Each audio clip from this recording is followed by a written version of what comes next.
एक बार देखा देखी जंगल के जानवरों को भी चुनाव का चस्का लग गया। वहां भी जनता की बेहद मांग पर चुनाव कराए गए। वोट पड़े। संयोग कुछ ऐसा कि सबसे ज्यादा वोट बंदर को मिले। लिहाजा बंदर राजा बन गया। शेर ने बंदर को चार्ज दे दिया। एक दिन बंदर के पास एक बकरी आई। बोली, महाराज, शेर मेरे बच्चे को उठा ले गया है। आप कुछ करो, नहीं तो मेरा बच्चा मारा जाएगा। बंदर बोला, शेर की यह हिम्मत! ऐसा कैसे किया उसने? अब वो कोई राजा तो है नहीं कि जो मन में आए करता रहे। राजा तो मैं हूं। बताओ कहाँ है शेर? मैं अभी उसे देखता हूँ। बकरी उसको लेके गई शेर के पास। शेर एक पेड़ के नीचे मेमने को अपने पंजे में दबोचे बैठा था, खाने की तैयारी में। बकरी ने कहा, महाराज, बचाइए मेरे बच्चे को। बंदर ने त्वरित निर्णय लिया और उसी पेड़ के ऊपर चढ़ गया जिसके नीचे शेर बैठा था। वह एक डाल से दूसरी डाल, दूसरी से तीसरी डाल कूदता पसीने पसीने हो गया, पर कूदना जारी रखा। काफी देर हो जाने पर बकरी बोली, महाराज, कुछ करिए, नहीं तो मेरा बच्चा मारा जाएगा। इस पर बंदर हाफते हुए बोला, देखो, तुम्हारा बच्चा रहे या मारा जाए, हमारी दौड़ धूप में कोई कमी तो हो तो बताओ। एक मूर्ख लड़के की शादी हो गई। शादी के बाद ससुराल वालों को पता चला कि लड़का बेवकूफ है, लेकिन ना इसकी पुष्टि हो पाई और ना ही खंडन। लिहाजा वे चुपचाप रहे। शादी के कुछ दिन बाद गौने के लिए अपनी दुल्हन को लेने के लिए लड़का ससुराल जाने लगा तो उसकी समझदार माँ ने समझाया, बेटा, ससुराल में सब बड़ों को प्रणाम करना, आदर के साथ बोलना तथा छोटों से प्यार से बोलना।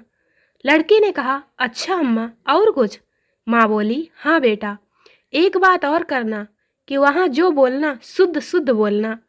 लड़का बोला, शुद्ध शुद्ध बोलना? ऐका का मतलब है? मतलब यह है कि बेटा, वहाँ जब कोई पूछे खाना कैसा बना है तो यह ना कहना कि खाना नीक नहीं बना है, कहना भोजन बड़ा स्वादिष्ट है।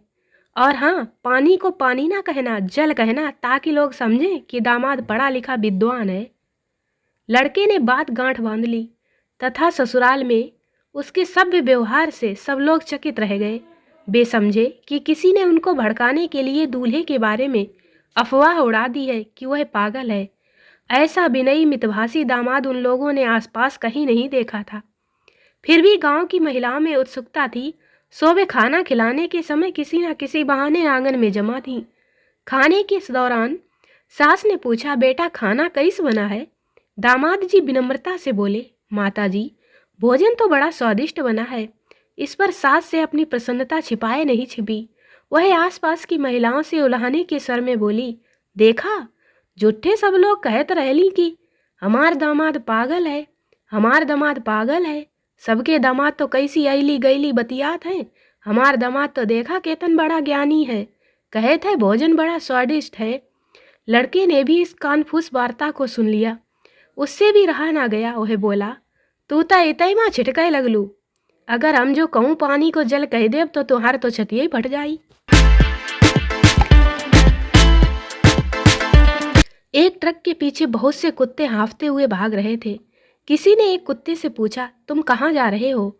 कुत्ता हांफते हुए बोला, मेरे आगे वाले से पूछो, जहाँ वह जा रहा है वहाँ मैं भी जा रहा हूँ। आगे वाले ने भी यही जवाब दिया। जब सबसे आगे वाले से पूछा गया तो वह हांफते हुए बोला, यह तो नहीं पता कि हम जा कहाँ रहे हैं, बस इस ट्रक के पीछे लगे हैं। ट्रक में लदे हैं बांस। यह ट्रक जहाँ तक जाएगा हम वहाँ तक जाएंगे, जहाँ ट्रक रुकेगा बांस उतारे जाएंगे, फिर गाड़े जाएंगे, जहाँ बांस गड़ेंगे वहीं हम मूत के भाग आएंगे। एक नौजवान जोड़ा किसी हिल स्टेशन में हनीमून के लिए गया। होटल में खाने के रेट वगैरह तय हो गए। संयोग कुछ ऐसा हुआ कि वे रोज बाहर घूमने जाते तो रात का खाना बाहर ही खाकर आते, तथा इस दौरान वे होटल में मना भी नहीं कर पाते कि वे रात का खाना नहीं खाएंगे। होटल से चलते समय जब बिल मिला तो उसमें डिनर के पैसे जुड़े थे। पति बोला, भाई, डिनर तो हमने कभी लिया ही नहीं, ये डिनर के पैसे कैसे जोड़ दिए? मालिक बोला, आपने तो मना भी तो नहीं किया, हम रोज बनाते रहे कि हमारे ग्राहक भूखे ना रहें। आपके लिए खाना तो तैयार था, आप ना खाएं तो हमारा क्या दोष? आदमी ने पैसे दे दिए। सूटकेस उठाकर बाहर की तरफ चलने लगा। अचानक उसने होटल मालिक की गर्दन पकड़ ली। बोला, तुमने मेरी बीवी को छेड़ा कैसे? 5,000 रुपये दो तुरंत, नहीं तो पुलिस को रिपोर्ट करता हूँ। होटल वाला बोला, मैंने कहाँ छेड़ा?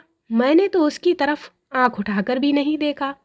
पति गर्दन दबाते हुए बोला, तुमने उसे छेड़ा नहीं तो इसमें उसकी क्या गलती?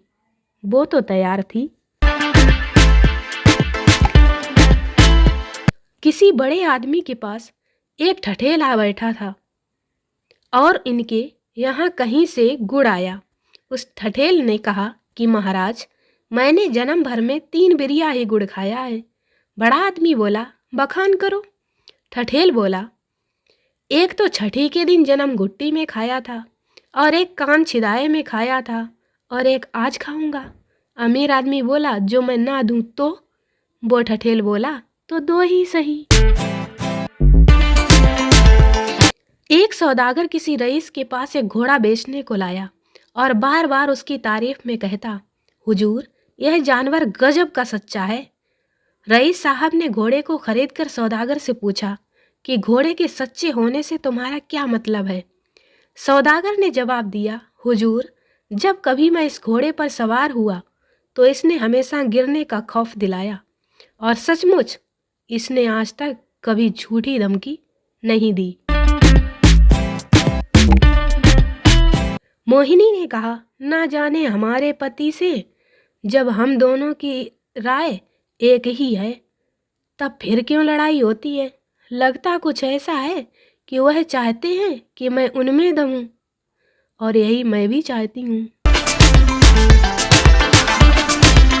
एक वकील ने बीमारी की हालत में अपना सब माल और असबाब पागल, दीवाने और सिर्रियों के नाम कर दिया।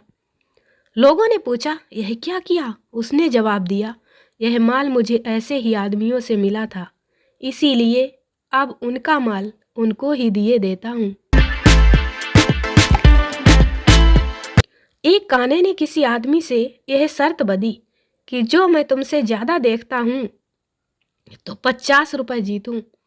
और जब शर्त पक्की हो चुकी तो काना बोला, किलो, मैं तो जीत गया। आदमी ने पूछा, कैसे? काने ने जवाब दिया, मैं तुम्हारी दोनों आंखें देखता हूँ और तुम मेरी एक ही आंख देख पाते हो।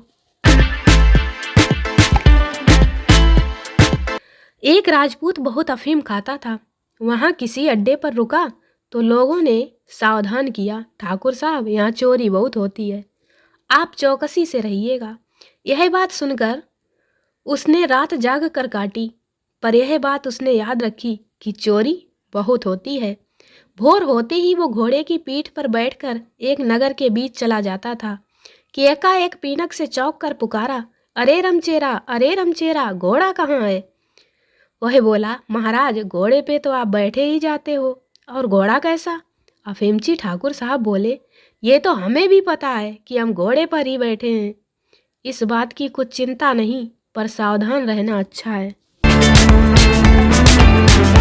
दोस्तों, वीडियो को लाइक करें, शेयर करें, चैनल को सब्सक्राइब जरूर करें। मिलते हैं अगले वीडियो में, तब तक के लिए बाय बाय।